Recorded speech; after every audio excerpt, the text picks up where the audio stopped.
ঘুমাচ্ছিস? ও মা, এ তো স্বপ্নেও বিড়বিড় করছে।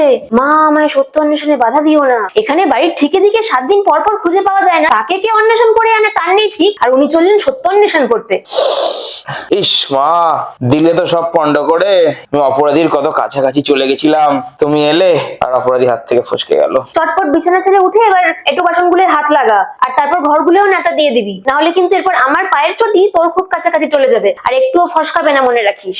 আমার এই হাত, এই যে লম্বা চওড়া নিটল নিপুণ দুটো হাত, এই হাত জোড়া দিয়ে আমি কত অপরাধীর অপরাধ সাফ করেছি, সমাজকে আধার মুক্ত করে আসছি, আর সেই হাত দুটো দিয়ে কিনা আমি তোমার বাসনের এঁটো সাফ করব, ঘর মুছে ঘরের জঞ্জালকে মুক্ত করব। এ অন্যায় আমি মানছি না, মানবো না। এটা নাটকের মঞ্চ না রে, এটা আমার বাড়ি। তাই এবার তো ডায়লগবাজি বন্ধ করে তাড়াতাড়ি কাজে হাত লাগা, নালে বোমকেশের কেশগুচ্ছ ছিঁড়ে না আমি ছোবড়া বানাবো, তাই দিয়েই বাসন মাজতে দেবো। তারপরেও তোর কেশ বেঁচে থাকলে তাই দিয়ে ঘর মোছার মপার বানাবো, বুঝেছিস?